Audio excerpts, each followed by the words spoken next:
Saludamos a esta hora a Paul Granda, secretario de la Política, a quien le doy los buenos días y las gracias por acompañarnos. Liz, buenos días. Un abrazo para usted. Gracias, igualmente. Bueno, el día de ayer vimos que integrantes del Frente Unitario de Trabajadores de todo el país realizaron una marcha, y no solo eso, sino que anuncian pues la posibilidad de un paro nacional, y esto dicen ellos debido a que el pasado 29 de agosto, si bien es cierto, tuvieron un acercamiento con el gobierno, pudieron mantener una conversación. De ahí en adelante, pues, no se ha producido un nuevo diálogo. ¿Qué pasó entonces? Le pregunto con este diálogo nacional. ¿Se ha quedado estancado? ¿Está fracasando esta política que usted precisamente instrumentó una vez que fue posicionado en el cargo? Mire, nosotros en realidad estamos en permanente contacto no solamente con una central o con una organización sindical del país, es decir, lo estamos haciendo de manera permanente. Yo mismo tuve la oportunidad ayer de hablar con varios dirigentes sobre varios temas que nos inquietan y que yo creo que en principio requieren ciertas precisiones.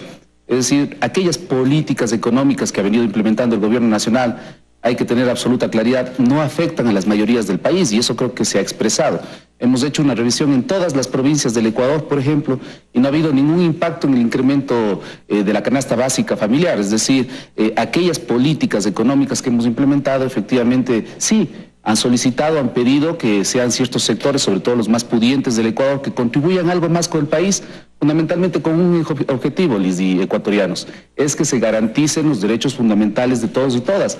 Es decir, este es un gobierno, como hemos dicho varias veces, un gobierno progresista, un gobierno que respeta las libertades, y un gobierno que por sobre todas las cosas está comprometido con la garantización de los derechos fundamentales de los ecuatorianos y ecuatorianas. Por ahí puede ser que exista una desinformación de ciertos sectores. Nosotros vamos a hacer todo el esfuerzo para entregarles toda la información. Tengo un dato actualizado, por ejemplo, Liz, hemos beneficiado con la remisión, producto de las políticas económicas, a 89,000 personas, en un promedio de $700 por cada persona.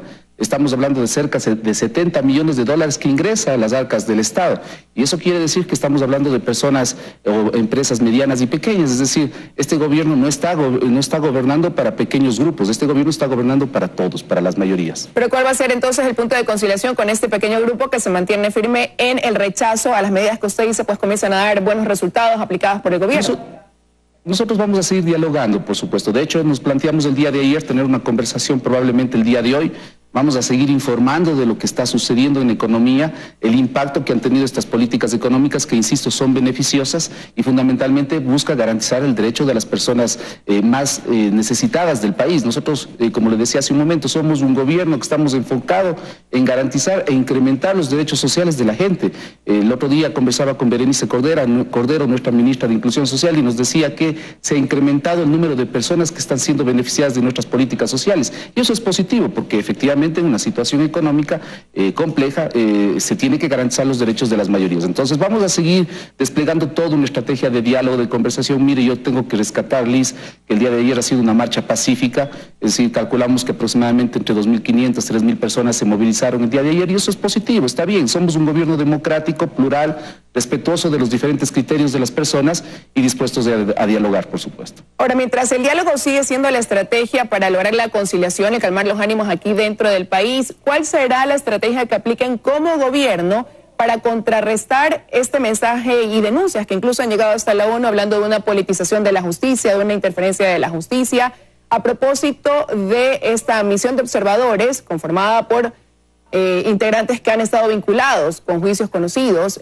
internacionalmente y que ahora vienen en una especie de defensa del expresidente Rafael Correa a propósito de su vinculación con el tema del caso Balda? ¿Qué harán ustedes como gobierno?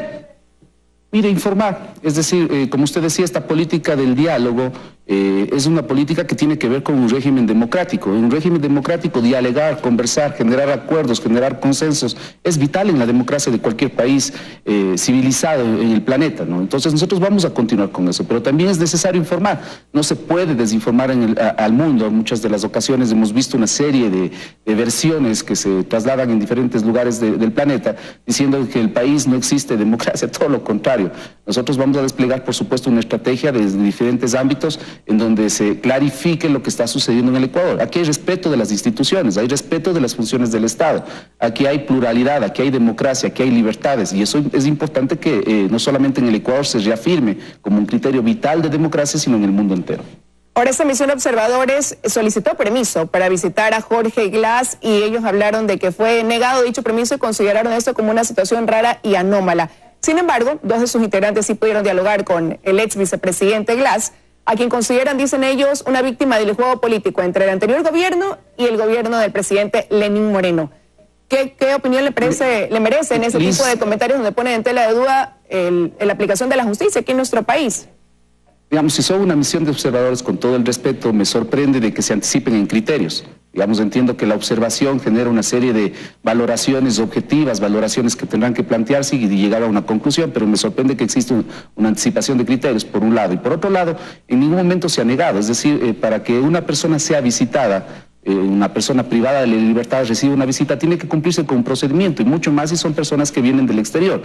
Hace poco recibimos la solicitud de un diputado chileno del Partido Comunista que solicitó visitar al ex vicepresidente, precisamente él cumplió con todos los procedimientos, la solicitó ante Cancillería y se le permitió la visita. Si es que alguien viene al país y quiere visitar y hace una solicitud una hora antes, pues evidentemente no se cumple con el procedimiento, pero este es un gobierno democrático, amplio, plural, respetuoso de los derechos fundamentales.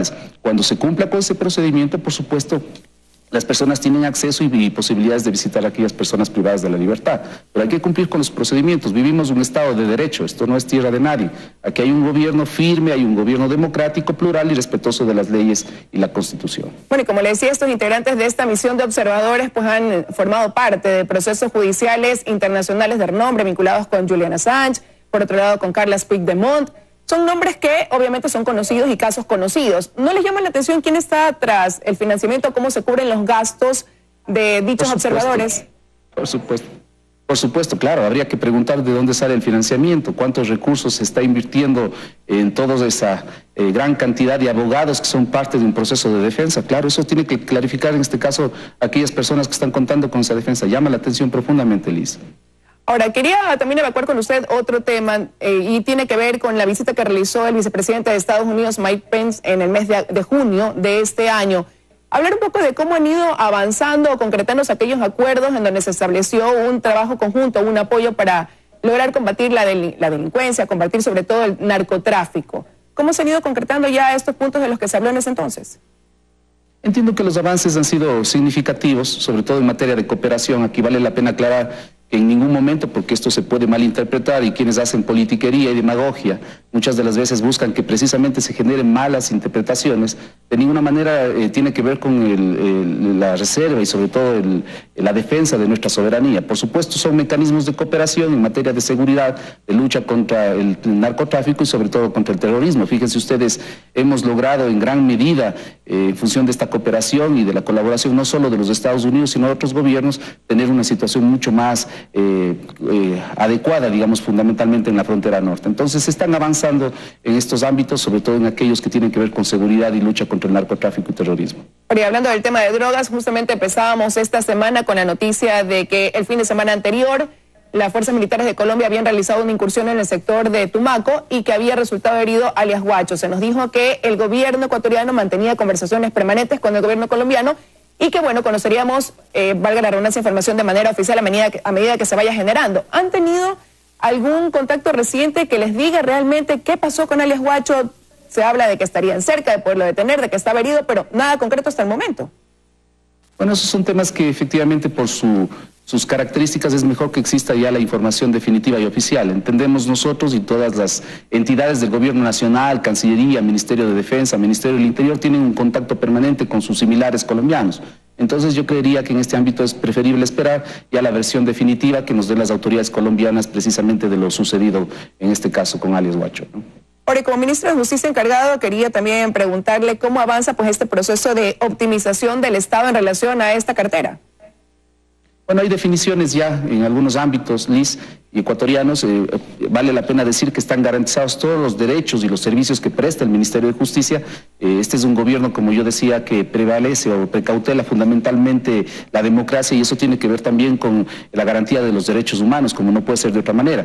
Entonces, en el ámbito de rehabilitación social, que es una de las aristas fundamentales que maneja el Ministerio de Justicia, se va a crear una entidad especializada, autónoma, administrativa y financieramente, que nos permita mejorar en el manejo de la rehabilitación social de aquellas personas privadas privadas de la libertad. En el ámbito de justicia y derechos humanos estamos ahí analizando y sobre todo ya concretando a qué entidades irán esas competencias. Por ejemplo, en materia de servicios, aquellas personas violentadas, sobre todo mujeres violentadas, seguirán siendo prestados, garantizados, se potenciarán, serán mejores, vamos a buscar llegar a más lugares del país, a generar una mayor cobertura. Eso estamos analizando, que se transfiere esa competencia al Ministerio de Inclusión Social, e incluso la petición o la propuesta de reforma de ley para que la rectoría de la ley de lucha contra la violencia doméstica, la violencia contra la mujer, sea en el Ministerio de Inclusión, y en el ámbito de justicia algunos temas pasarán a la Secretaría Jurídica de la Presidencia y otros sobre todo de derechos humanos, lo estamos analizando qué institucionalidad será la que asuma. Lo que está garantizado son los servicios y obviamente los derechos fundamentales de las personas. Y ya que estamos hablando de justicia, no puedo dejar de preguntarle su opinión sobre la decisión del Consejo de Participación Ciudadana de suspender la potestad al Consejo de la Judicatura encargado de evaluar a la Corte Nacional de Justicia. ¿Cómo usted evalúa esta decisión? ¿Podría debilitar a este organismo? Bueno, en primer lugar hay que decir que siendo coherentes con lo que hemos venido diciendo en estas últimas semanas y meses, nosotros somos respetuosos profundamente de la autonomía y la independencia de los poderes, pero creemos y coincidimos que efectivamente no hay las posibilidades legales y constitucionales de que la Corte sea evaluada por el Consejo Nacional de la Judicatura. Creo que hay mecanismos precisamente de evaluación, pero en otros ámbitos que deberán estar en el marco de la ley. Coincidimos en ese criterio con el Consejo de Participación. Ahora, pero ayer uno de los vocales o uno de los consejeros del Consejo de la Judicatura encargado, el señor Albán, él decía que hay prácticas que se mantienen y que vienen pues desde el Consejo anterior, como el hecho de tener micrófonos, de grabar a los asesores, de que esas prácticas seguían dándose, y en una entrevista que dio en este mismo espacio el día de ayer incluso habló de que todavía hay injerencia en la justicia.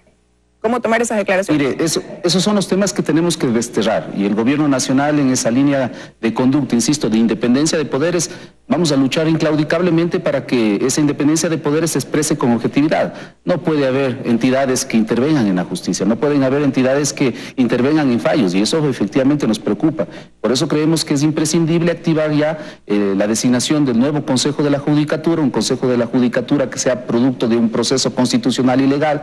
Está establecido en la ley el envío de ternas de diferentes instituciones del Estado, que entiendo cada una de ellas la enviará para que sea el Consejo de Participación producto de una evaluación seria, objetiva, quien defina quiénes serán los próximos vocales del Consejo de la Judicatura. Y es importante que ese juego, si cabe el término, de contrapesos de las diferentes funciones del Estado se active, porque es necesario que mejoremos la institucionalidad, profundicemos en la capacidad operativa de las instituciones y efectivamente tengamos instituciones al servicio de la gente y sobre todo de garantía, como decía, de los derechos de las personas.